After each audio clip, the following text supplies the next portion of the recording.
बिस्मिल्लाहिर्रहमानिर्रहीम। अस्सलाम वालेकुम नाज़रीन, आप देख रहे हैं मुबश्शिर लुकमान यूट्यूब चैनल और मेरे साथ मुबश्शिर लुकमान साहब मौजूद हैं। आज बड़ी अहम चीज़ें हैं मुबश्शिर साहब से डिस्कस करने के लिए, चूँकि मुल्की सियासत जो है वो गुज़िश्ता एक हफ़्ते से, जब से APC हुई है उसके बाद बहुत गर्म हुई हुई है।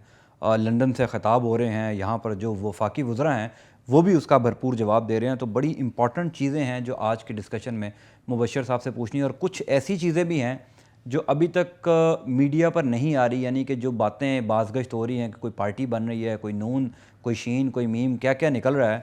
कुछ इनसाइड बातें जो हैं वो भी आज के वीलॉग में इंशाल्लाह आपको पता लगेंगी, और मुबश्शिर साहब से हम कोशिश करेंगे कि वो इनसाइड जो हैं वो आज हमें बताएं। मुबश्शिर साहब, बहुत शुक्रिया सर। थैंक पहले यू वेरी तो much and welcome to the team. Sir thank you so much. और पहले तो ये बताएं ना सर, एक हफ़्ता हुआ नवाज़ शरीफ साहब जो पहले तकरीबन 6-7 महीने से गायब थे, वॉक करते हुए नज़र आते थे, 2 महीने बाद उनकी तस्वीर आती कॉफी थी, पी रहे थे। कॉफ़ी पी रहे थे। अब वो रोज़ाना ख़िताब कर रहे हैं, कल भी ख़िताब किया, APC में भी बड़ा लंबा चौड़ा ख़िताब किया।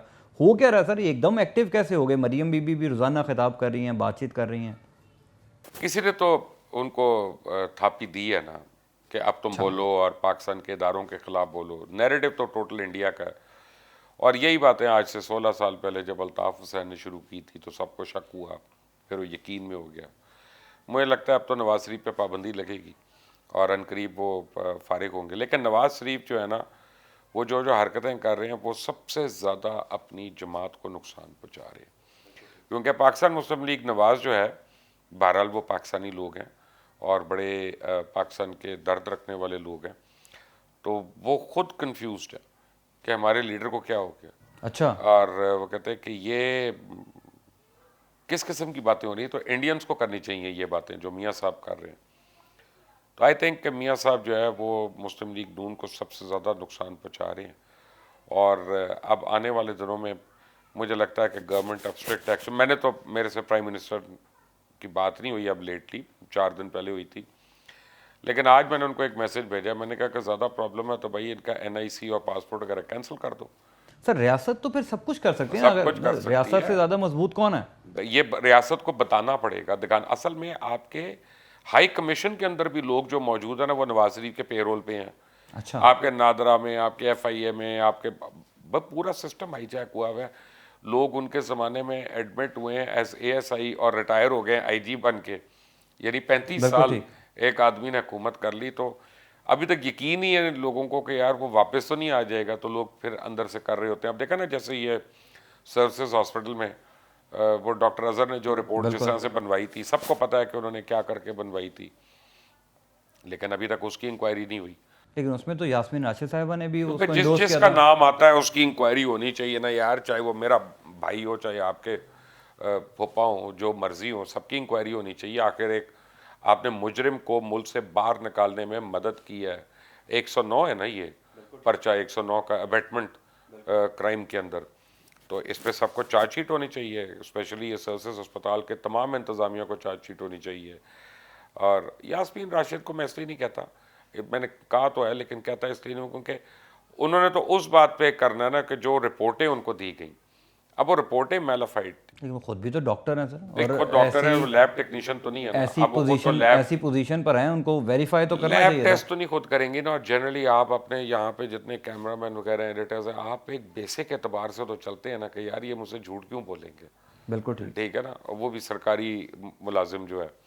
लेकिन जब वो आ गया हो इस लेवल पे तो फिर स्टेक्स चलें, हाई आपने होते एक हमें ख़बर दी है इसके अंदर से ही, वो मैं चाहता हूँ कि लोगों को बता दें। आपने कहा कि जो PMLN के अंदर के लोग हैं वो भी हैरान हो रहे हैं कि लीडर किस ट्रैक पे चल परेशान रहे है, हैं। तो फिर अब हमें हैरान ये नहीं भी है। बताएं कि शेख रशीद साहब बार बार कह रहे हैं कि भाई शीन निकलेगी, मीम निकलेगी। वो इनसाइड क्या है, वो शीन क्या है, वो मीम क्या मीम है? तो जाएगी जेल में। ठीक है ना, अनकरीब। अब वो अनकरीब और बहुत अनकरीब, क्योंकि मीम की हरकतें ठीक नहीं है। अच्छा। और वो जो बेल वेल मिली हुई है ना, वो बेल खत्म होने वाली है। तो मीम ने तो जाना है जेल में। और ये सर शीन क्या है? लोग अच्छा, तो शीन शहबाज नहीं है। अच्छा, लोग शहबाज शरीफ को नहीं समझते हैं कि नहीं भाई नहीं नहीं नहीं शहबाज नहीं शरीफ अलहदा पार्टी नहीं। बना लेंगे। शहबाज और नवाज एक ही सिक्के के दो रुख हैं। Good cop bad cop. हाँ, शहबाज जो है ना वो इस्टेब्लिशमेंट के लिए फेस है और नवाज जो है पब्लिक के लिए फेस है। अच्छा। हैं एक ही। ठीक है। और ये तो आपको पता है, शहबाज तो वही करना है जो भाई ने करना है। तो इसका मतलब है कि वो आप बेकार सर पीट रहे हैं ना उस दीवार पे। शीन जो है ना, अब आप देखेंगे कि आहिस्ता आहिस्ता खुद ब खुद शाहिद खाकान अब्बासी साहब का कद बढ़ना शुरू हो जाएगा। शाहिद खाकान अब्बासी सुर्ख रू होंगे हर तरफ से, अच्छा। धुल धुला के निकलेंगे। और खाकान अब्बासी साहब ने प्रूव कर दिया है कि वो एक वज़ीर आज़म मटीरियल है, और उन्होंने एक चीफ़ एग्जेक्टिव के तौर पे मुल्क को रन भी किया और काफ़ी एक्सेप्टेबल तरीके से रन किया। यानी उनके ज़माने में हालांकि उनके ऊपर बड़ी कदगन थी कि वो टोटल मियाँ नवाज शरीफ के ओल्ड में थे, लेकिन उन्होंने फिर भी मिफ्ता इस्माइल जैसों के साथ मिलकर उन्होंने अपनी टीम को बड़ा अच्छा मैनेज किया और शिकायत नहीं होने दी लोगों को ज़्यादातर। तो मुझे ये लगता है कि शीन जो शेख रशीद साहब कह रहे हैं ना, ये एक्चुअली शाहिद खाकान अब्बासी हैं। तो सर ये PMLN के लिए एक्सेप्टेबल होगा, क्योंकि अगर वो PMLN शाहिद खाकान अब्बासी निकल जाते हैं तो कितने लोग साथ आपको निकलेंगे? मैं बता दूं, मुस्लिम लीग नून इन्ना लिल्लाहि व इन्ना इलैहि राजिऊन, वो ये हिसाब हो रहा है। अच्छा, आप तो खुद मर रहे हैं, आप तो खुद, आप आज 5 लोगों को निकाल दिया नवाज शरीफ ने, बिल्कुल क्यों ठीक है। निकाला बताएं मुझे। वो उस्मान बुल्दार साहब से जो मुलाकात की अच्छा, थी उन्होंने, अगर उनको मुलाकात का पता कैसे चला, ये मुझे बताएं। वो तो खैर सब जगह रिपोर्ट भी हुआ ना। नहीं नहीं, तस्वीर उन्होंने उतरवाई। बिल्कुल, खुद जाके मिले, देखें, रिपोर्ट हुआ जब सब जगह पर। MPA चीफ मिनिस्टर को मिलता है ना, कोई भी MP है, तो वो अपने इलाके के फंड्स के लिए मिलता है बिल्कुल ठीक है। और उसको चाहिए होता है कि यार ये स्कीम अप्रूव कर दो, ये कर दो। अगर वो उसे नहीं मिलेगा तो वो इलाके में डेवलपमेंट कैसे करेगा। और अपोजिशन हो, जो मर्जी हो, वो इजलास में जो मर्जी करते रहें, वो जाएंगे, वो वज़ीर आला को मिलेंगे और अपनी स्कीमें अप्रूव करवाएंगे। मैं भी प्राइम मिनिस्टर को मिलने गया था, वहाँ काफ़ी लोग थे जो अपनी स्कीम्स अप्रूव कराने के लिए आए हुए थे। बिल्कुल ठीक है। ठीक है ना, ये एक राइट है उनका, उनका भी राइट है और उनके कॉन्स्टिट्यूंसी वालों का भी राइट है। उन्होंने अगर छुप के को मीटिंग करनी होती, कोई साजिश करनी होती, तो आपको और हमें ज़रा जल्दी ना पता चलता और इस तरह से कोई सेल्फियाँ ना उतर रही होती और वो जा रही होती। उन्होंने अपने हल्के वालों को बताना था, ये तस्वीर उतरवा के कि देखो हम तुम्हारे लिए मिले हैं और तुम्हारे लिए अब सड़क ला रहे हैं, अस्पताल ला रहे हैं, जो भी है। अच्छा सर, एक एक चीज़ बड़ी इंपॉर्टेंट है जो आपने बात की, ये कैसी डेमोक्रेसी है या पार्टी में जमहूरियत है कि नवाज शरीफ साहब कह रहे हैं कि जी अब आपने किसी पार्टी मेंबर जो है उसने आर्म फोर्सेस के बंदों से नहीं मिलना, MPS को कह रहे हैं आपने CM से नहीं मिलना। ये मतलब वो क्या कर रहे हैं? बेसिकली जब वो खुद करते थे, उन्होंने जब काफ लीग के अंदर फॉरवर्ड ब्लॉक बनवाया था तो 52 लोगों को मिलकर उनको तोड़ के फॉरवर्ड ब्लॉक। नवाज शरीफ को डर यह है कि what goes around comes around, कि जो मैंने किया ना वो मेरे साथ ना हो जाए, तो वो तो होना है। बिल्कुल ठीक है। और अब फॉरवर्ड ब्लॉक भी बनेगा और पार्टी भी टूटेगी। अच्छा। और नवाज शरीफ का नाम लेना भी लोगों के लिए मुश्किल होता जाएगा। भाई वो तो बैठा आराम से एवन फील्ड में, उस अपार्टमेंट में जिसका उसने सुप्रीम कोर्ट में कसम खाई थी कि मुझे नहीं पता ये किसका बिल्कुल है। ठीक है, बिल्कुल सही है। अब तो 6 महीने से वहां पे है, ठीक है ना।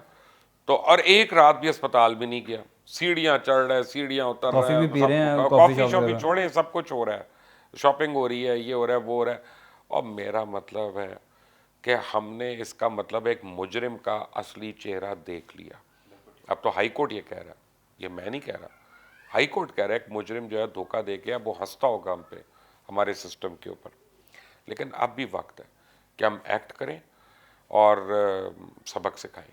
और नवाज शरीफ और इसका नाम लेने वाला कोई भी रिश्तेदार जिसके पास गलत आमदनी की यानी प्रॉपर्टीज़ हों, उनको जब्त किया जाएगा। अच्छा सर, लोग जो है ना ये आपसे जानना चाहते हैं कि चूँकि आपकी प्राइम मिनिस्टर से बड़ी डिटेल मुलाकात हुई और बिलखुसूस APC के बाद मुलाकात आपकी हुई, तो प्राइम मिनिस्टर खुश हैं, प्राइम वो मिनिस्टर स्ट्रॉन्ग बड़ा हैं? और चिल्ड एक बड़ी सर एक सवाल ज़रा जो जो लोगों की तर्जुमानी कर रहा है सवाल, कि ये जो महंगाई हो रही है, ये जो वारदातें, लॉ एंड ऑर्डर की सिचुएशन बहुत ख़राब हो गई है, प्राइम मिनिस्टर को इसका बेल में आपकी मुलाकात में क्या मतलब ये बातचीत हुई कि प्राइम मिनिस्टर बावर हैं, क्या हो क्या रहा है मुल्क में? नहीं, मेरी जब खास तौर पे महंगाई के ऊपर और लॉ एंड ऑर्डर के ऊपर बात नहीं हुई, क्योंकि एक लिमिटेड टाइम होता है ना, तो मैं अपना एजेंडा सेट करके गया होता कि सिविल एविएशन है, मीर शकील रहमान है, फलां है, ये 3-4 बातें मैंने बिल्कुल उनसे ठीक है। करनी है। तो जो है मैंने अगर मैं उससे डिविएट करता तो फिर वो मेरा टाइम ख़त्म हो जाता। ऑलरेडी मैंने ज़्यादा लिया टाइम, उनके MS मेरे से को खुश नहीं है इस बात पे। लेकिन वो वैसे आपने दोस्ती का लेवरेज थोड़ा सा ले वो लिया ना क्या ज़रा। करें, अब इतना तो हमें है ना। अब वो ये कि बात यह है कि महंगाई तो कमर तोड़ हो गई है। बिल्कुल ठीक है। और महंगाई इसलिए हो गई है ज़्यादा, और ये अवाम को भी एक बात का सोचना है कि आपकी घी मिलों वाले जो हैं वो असेंबलियों में हैं, आपकी शुगर मिलों वाले जो हैं वो असेंबलियों में हैं, आपके चीनी का कारोबार करने वाले जो हैं वो असेंबली में हैं, सीमेंट मिल्स के मालिकान जो हैं वो असेंबली में या हुकूमत में है, ठीक है ना, किसी तरीके से। गाड़ियों का कारोबार करने वाले या वो असेंबली में या हुकूमत में है, किसी न बिल्कुल किसी ठीक है। तरीके से ये वो। तो जब तक हम ये फैसला नहीं करते कि कॉन्फ्लिक्ट ऑफ इंटरेस्ट के ऊपर हमने लोगों को नहीं ऊपर आने देना और इस सियासत को क्लीन करना है, तब तक हम मैं आपको एक बड़ी इंटरेस्टिंग बात बताता हूँ। मैं एक सीरीज देख रहा हूँ बॉर्गन, आई थिंक यही उसकी प्रोनाउंसिएशन है, डेनमार्क के पॉलिटिकल सिस्टम के ऊपर है, नेटफ्लिक्स पे देख रहा हूँ। और वो एक हाउस ऑफ कार्ड्स की तरह है बेसिकली जो उन्होंने बनाया। प्राइम मिनिस्टर का मियाँ जो होता है वो एक कंपनी का कोई चिप बना रहा होता है। इवेंचुअली ये डेनमार्क की गवर्नमेंट जो है वो जहाज़ खरीदती है जिसमें उस कंपनी के वो चिप बाद में लगे होते हैं, वो थर्ड उसके वेंडर्स होते हैं। ठीक है ना। और वो आके उसको रिज़ाइन करवा देती है उससे। वो कहता है ये तो हमारी डील तो अलग से हुई हुई है और उस कंपनी से बहुत पहले से हुई है, तुम लोगों ने तो अब जहाज़ अब ले रहे हो वहाँ के पे। बिल्कुल उनका ठीक है। नहीं, people will think it is a conflict of interest, you have to leave this job. और आई मीन उन दोनों की इवेंचुअली तलाक भी हो जाती है उस वजह से। लेकिन कहने का मतलब यह है कि जो कॉन्फ्लिक्ट ऑफ इंटरेस्ट है वो उस हद तक होता है। कॉन्फ्लिक्ट ये नहीं कि ये तो मेरा भाई है, मेरा बेटा है, तो अगर इसने अच्छा समझा सीमेंट का कारोबार करना शुरू कर तो भाई वो तो चलेगा ना। लेकिन वजह इमरान खान साहब को तो इन सारी बातों का इल्म है ना, जब वो अपोजिशन में थे तो वो तो हमने बड़े नारे आई सुने। No I know I know, और इल्म था, लेकिन अब क्या मैं करें। मतलब मैं आपको अपनी मिसाल दूं, हमने तो कितने जलसे 4-4 घंटों के कवर किए। और अगर सिर्फ हम अपनी इंडस्ट्री की बात करें तो इमरान, हम ये सोचते हैं, लोग ये सोचते हैं कि इमरान खान को जो इस मुल्क के मसाइल हैं, माँ सवाए इस चीज़ के कि वो कह रहे हैं मैं छोड़ूंगा नहीं, एहतसाब करूंगा, अकाउंटेबिलिटी होगी सब लोगों की। अब मीर शकील साहब पर भी मैं चाहता हूं कि हम थोड़ी सी बात करें, जो कि आपने हवाला दिया कि आपकी बात हुई। अब लोग ये समझते हैं कि नैब जो काम कर रहा है वो सिर्फ प्राइम मिनिस्टर या हुकूमत की इमा पर कर रहा है, उसमें कोई रियलिटी नहीं है। और हमें भी बाज़ औक़ात ऐसा लगता है कि 90 दिन, 1 महीना, 20 दिन बाद जब बंदा निकलता है तो उसके खिलाफ कोई सबूत नहीं होते। तो प्राइम मिनिस्टर को इन सारी चीज़ों का इल्म है कि हो क्या रहा है मुल्क अच्छा, में। अब मुझे बताएं कि एक तो मुझे आप ये बताएं कि क्या प्राइम मिनिस्टर के पास दो ऑप्शन है, या तो वो 22 करोड़ बच्चे पैदा करे, उनको बड़ा करे बिल्कुल ठीक और है। फिर उनमें से अपना जो है ना उनको हुकूमत में ले आए। एक तो ये ऑप्शन है। दूसरा ऑप्शन ये है कि जो लोग अवेलेबल हैं उनमें से गुजारा करे, उनको ले के ये नहीं करके। तीसरी बात यह है, आप मुझे बताएं कि एक उस्मान बुज़दार को छोड़ दें या महमूद खान को छोड़ दें, क्योंकि ये तो मेरी अकल से ज़्यादा बड़े लोग हैं बिल्कुल और ठीक है। मेरी अकल में नहीं आते हैं ये। लगाएं किसको? चले आप मार्केट कमेटियों से लेके शुरू हो जाएं, जो लोएस्ट लेवल पे बिल्कुल एक ठीक होती है। है, और आप अपना नैब के अंदर आ जाएं, प्रोसिक्यूशन में आ जाएं। हर एक जो है ना वो कहीं ना कहीं किसी ना किसी तरीके से कॉम्प्रोमाइज, आपका सिस्टम करप्ट हुआ है। जो जस्टिस खोसा ने कहा था ना, सिसिलियन माफिया, वो माफिया क्या होती है? जज भी उनकी जेब में होते हैं, पुलिस उनकी जेब में होती है, डिसीजन मेकर्स उनकी जेब में होते हैं, कारोबारी लोग उनकी जेब में होते हैं, रेगुलेटिंग एजेंसीज उनके, तभी तो माफिया बनता है वो। तो जब सुप्रीम कोर्ट के चीफ जस्टिस ने ये बात कह दी और कोर्ट के अंदर कह दी, तो obviously we need to think about that. अब आपको और मुझे हर एक को अपने अपने हिस्से का करते रहना है। और एक बात समझिए, हमें फ्रस्ट्रेट नहीं होना। हम दो काम कर सकते हैं, फ्रस्ट्रेट हो जाएं, डिप्रेशन का शिकार हो जाएं और खुद कहीं लेकिन कॉन्क वैसे ऑफ साहब, कर लें। इमरान खान साहब को जब लोग लेकर आए थे वो इस सिस्टम को चेंज करने के लिए हाँ, तो लेकर लेकिन आए थे। एक सेकंड लेकिन मुझे एक अब बात ये कहें ना, लगता है कि अगर वो अगर सिस्टम बिल्कुल चेंज नहीं हुआ। ओके ओके, अगर इमरान खान दो काम कर सकता है, या तो कोर्ट्स और कवानीन को छोड़ के अपने सियासी मुखालफिन को फांसियां देना शुरू हो जाए, वो भी नहीं मैं और आप होने देंगे, ना वो खुद कर रहे हैं, या वो सबको फेंटी लगाना शुरू कर दे, ये सबको पकड़ के बगैर शवायद के जेल में डालें। अब नैब की, लेकिन आप एक बात सुने, नैब बनाई किसने थी ये मुझे बताएं। मुशर्रफ साहब ने। नहीं, और मुशर्रफ साहब के दौर में बनी सैफुर है। रहमान कौन था? वो तो उन्होंने फ्रंट मैन उनको किया ना एक आगे, लेकिन मिनट, दौर तो मुशर्रफ साहब का था ना। एहतसाब ब्यूरो जी तो जी, बेसिकली तो सैफुर सैफुर रहमान रहमान ने ने एक्टिव हेड किया था, ना। हेड किया था। इनके पास कितना मौका था उसके कवानीन को ठीक करने का? लेकिन सर सैफुर रहमान साहब ने बाद में इस बात पर शर्मिंदगी का इजहार भी नहीं, किया कि मैंने काफी नहीं है, मैंने क्यों ये बनाया है। काफी सैफुर नहीं है। रहमान साहब खुद ये कह नहीं चुके नहीं, हैं। काफी नहीं है ना। मेरा मतलब है कि फिर अब इन भुगत तो सारे रहे हैं ना। आप तो नहीं भुगत रहे, आप तो कतर फैमिली के वहां पे गेस्ट बन के बैठे हुए हैं और उनके साथ कारोबार बिल्कुल कर ऐसा रहे ही हो, है। पैसे खा रहे हैं। या तो आप आगे भुगत रहे हो शाद रफीक की जगह, सलमान रफीक की जगह, या जरदारी साहब की जगह, या किसी और की जगह, तो फिर तो समझ आती है ना, भुगत तो ये लोग रहे हैं। दूसरी बात यह है कि लोग कहाँ से लाएं बीच में? एक तो वो जो कॉम्पिटेंट हो, जिनको काम आता हो, और जिनकी लिंकेजेस ना हो, जो न्यूट्रल हो। मुझे बताएं। सर अब लोग तो अवेलेबल होंगे ना, नहीं है ना यार, सिस्टम में कोई लोग ऐसे अवेलेबल नहीं है। आई एम श्योर होंगे और आई एम श्योर हैं भी, ऐसी भी बात नहीं है, लेकिन एक लिमिटेशंस है ना हर चीज़ को। बिल्कुल ठीक है। आप उसको ओवरनाइट नहीं कर सकते। इमरान खान की जो सबसे बड़ी कामयाबी है ना, आप इसकी गवर्नेंस को छोड़ दें, उसने नवाज शरीफ, अल्ताफ़ हुसैन, आसिफ जरदारी, अचक ज़ई, फजलुर रहमान और असफंदियार वली मोहम्मद, इन सब को दीवार से एक साथ लगा दिया एक आदमी ने। और उसने मौरूसी सियासत जो है उसके ऊपर सीरियस एक क्वेश्चन मार्क डाल दिया कि बिलावल को भी लोग सुनते हैं तो क्वेश्चन करते हैं, मरियम को सुनते हैं क्वेश्चन करते हैं, मोनस अलाई को सुनते हैं क्वेश्चन करते हैं कि भाई इनकी अपनी अपनी क्वालिफिकेशन। वैसे साहब जब हम बाहर जाते हैं, लोगों से मिलते हैं, तो लोग हमें ये पूछते हैं कि आप मुबशर साहब से ये ज़रूर पूछिएगा कि क्या ये एक आम आदमी का मसला है। नवाज शरीफ साहब जेल में हैं, हमजा शहबाज जेल में हैं, मौलाना फजलुर रहमान को नैब ने बुला लिया है। आम आदमी कहता है भाई कल घी 33 रुपये महंगा हो गया, आटा नहीं मिल रहा, चीनी महंगी हो गई, तो अब मैं क्या करूं? मैं तो इमरान खान को वोट देकर लाया था कि मेरी सहूलियत। आम आदमी से आप ऐसा करें ना, आज आप जैन अली खुद खड़े होना बलदियाती इलेक्शन में और आप साइकिल पे जाइएगा ना वोट मांगने, अगर आपको आपके घर वाले भी वोट दे देना तो मैं टिंड कराऊंगा टीवी पे आके। क्या बात करें, आम आदमी खुद करप्ट आदमी को लाना चाहता है। वो चाहता ही नहीं कि एक ऑनेस्ट आदमी जो है वो कहता नहीं यार साढ़े काम रुक जाते हैं, साढ़े काम नहीं होंगे, साड़ी किसी ने जमीनों पे कब्जा किया हुआ, किसी वो बिरयानी की प्लेट पे जो वोट भेज जाता है। एग्जैक्ट, बिरयानी की प्लेट तो एंड में है ना, वो तो जब हवा चल रही होती है उस वक्त आती है ना। लेकिन मेरा मतलब है वडेरा जो है उसको वोट मिलता है किससे? उस आदमी से जो उसका गुलाम है। किसान किसको वोट दे रहा है?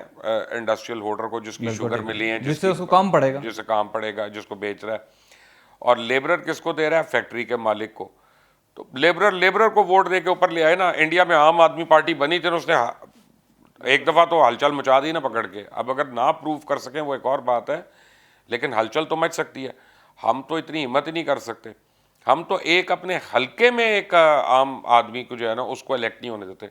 हम इलेक्ट कहाँ से होने देते? हम तो पहले बरादरी पूछते हैं, फिर ज़ात पूछते हैं, फिर शिया सुन्नी पे आ जाते हैं, फिर हम कहते हैं अच्छा पार्टी केड़ी है ताड़ी, मैनिफेस्टो का तो पूछते ही नहीं। वो तो बहुत बात की बात है, हम तो पूछते हैं कि भाई ये जीतेगा तो हमारे काम होंगे कि नहीं, मेरी नौकरी लगेगी कि नहीं लगेगी। आप देखें ना, ये नवाज शरीफ सबसे बड़ा दुश्मन है इस बात का। आज 5 लोगों को पार्टी से निकाल दिया उस्मान बुज़दार को मिलने से।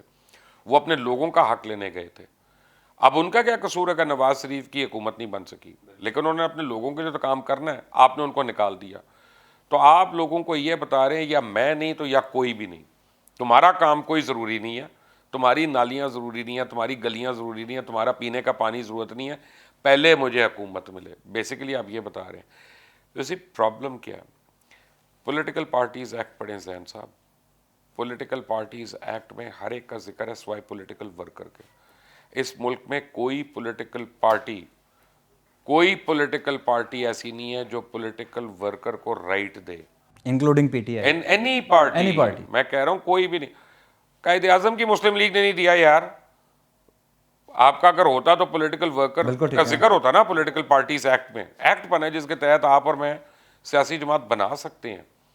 उसमें वाहिद आदमी जो वर्कर्स की, 2 लोग जो वर्कर्स की बात करते हैं, एक तो मुस्तफा कमाल करता है कराची में और दूसरा जवाद अहमद करता है। हमारे दोस्त जो हैं जो सिंगर थे। अब वो अलग बात है, आप उनके ऊपर करना नहीं चाहते, आप उनको वोट नहीं देना चाहते क्योंकि वो पजेरों पे नहीं आता, वो गार्ड नहीं आते उसके साथ, वो मारता नहीं, लोगों को बेइज्जत नहीं करता, किसी की बच्ची नहीं उठाता, कुछ नहीं करता। आपको भी तो बदमाश चाहिए ना अपने रिप्रेजेंटेटिव। ननम मलिक साहब आन गए थे, फलां साहब आन गए थे, चंद साहब थे, चन्ना साहब थे, मन्ना साहब। ये सिस्टम ठीक कैसे होगा? आप जब ठीक हो जाएंगे तो सिस्टम भी ठीक हो जाएगा। इमरान खान को तो सब इसी सोच के तहत लेकर आए थे कि ये सिस्टम ठीक होगा। इमरान खान लोगों को जरा कोई उम्मीद दे दें कि अगले 2 रीजन ठीक हो सकता है सिस्टम। एक, इमरान खान को जो असल वोट मिला है वो मिला है चेंज के ऊपर। ठीक है। और इमरान खान की जो सबसे बड़ी फॉल्ट है कि उसकी अपनी काबीना में 42 ऐसे लोग हैं जो दूसरी जमातों से। बिल्कुल सही है, वो सारे तो पुराने चेहरे हैं। इमरान खान को अब इसके ऊपर बड़ा सीरियस सोचना पड़ेगा, वरना अगले इलेक्शन में उनको जवाब देना पड़ेगा। दूसरा, गवर्नेंस जो है ना वो नज़र नहीं आ रही है, स्पेशली सूबों के अंदर। चलो सिंध के अंदर और बलूचिस्तान के अंदर तो हम ये कह सकते हैं कि उनकी हुकूमत नहीं, लेकिन पंजाब और KPK में है। So he has to be answerable to that. और ये बात उनको मैं नहीं, मेरे अलावा बहुत लोग कह चुके हैं। लेकिन फिर भी उनको बहुत ट्रस्ट है अपने वज़राए आला पर, स्पेशली उस्मान बुज़दार साहब पर तो वो दोनों बहुत पे ज़्यादा हैं, यकीन करते हैं, महमूद खान पे भी बहुत है। ज़्यादा। उनके लिए अपने 3 उन्होंने बंदे नहीं सेक्रीफाइस कर दिए थे, शाम बिल्कुल है सर। और तरक्की सूरत और हाल ये है सर आतिफ कि और आज ही के दिन में एक और ननकाना साहब में एक खातून के साथ ज़्यादती की गई है, और 2 हफ्ते पहले मोटरवे पर ज़्यादती हुई थी। आबद मली अभी तक गिरफ्तार नहीं हुए। ये इनकी गवर्नेंस का हाल है। तो अपना बात मैं आपको बताऊं जैन साहब, आप भी यही काम करते हैं जो हम करते हैं। पहले दिन से मैं कन्विंस्ड हूं कि उस रेप के अंदर पुलिस वालों का हाथ है, ये आपके बिल्कुल आपका ठीक है ना। स्टांस इसमें और मौजूद है। मैं बिल्कुल क्लियर हूं इसमें। वन इंक्वायरी वहां से शुरू होनी चाहिए ना जहां पे फोन किया। अगर उनको नहीं आप इंक्वायरी के अंदर कर रहे तो इंक्वायरी आप किसकी कर रहे हैं भाई? जिन्होंने उस फोन के ऊपर रिस्पॉन्ड किया या नहीं किया या करना, उनसे शुरू होगी ना। जब आप वही नहीं कर, इसका मतलब वहीं से लीक आउट हुई है ना बात कि भाई इधर कोई औरत है, वो बच्चों के साथ अकेली है और यहाँ पे ये और फिर आप कई बातें करते हैं कि वो रात को निकली वो क्यों, जो और तो ये क्यों। बेवकूफ़ी की बातें हैं। एक सिक माइंडेड गुफ्तगू है। आप क्योंकि उन्होंने उस पर माफ़ी मांग ली मांग लिए तो उस तो पर मैं चले मजीद। कुछ कहता नहीं, लेकिन वो जायज़ नहीं थी। बिल्कुल ठीक है मुर्शिद Anyway, साहब, हमारे चूँकि टाइम ख़त्म हो रहा है, बहुत शुक्रिया। और काफ़ी इनसाइड चीज़ें जो हैं वो आई होप के शीन बहरहाल keep an I on Shahid Shahid Khan Khaqan Abbasi. जो शाहिद काफ़ी खाकान अब्बासी आने वाले दिनों के लीडर हैं। काफ़ी दिनों से जो मीम शीन की बातें हो रही थी, मुझे उम्मीद है कि लोगों की वो जो कन्फ्यूजन थी, जो लोग शहबाज शरीफ को समझते थे, मैं खुद शहबाज शरीफ साहब, जब शेख रशीद साहब शीन की बात करते थे मैं समझता शहबाज शरीफ की बात है, लेकिन शाहिद खाकान अब्बासी ये बड़ी इनसाइड न्यूज़ है जो मुबशर साहब ने दी है। इस चैनल को ज़रूर सब्सक्राइब करें ताकि मज़ीद लेटेस्ट वीडियोज़ जो हैं वो आप तक पहुँचते रहें। अगली वीडियो तक मुझे इजाज़त दें। अल्लाह हाफ़िज़।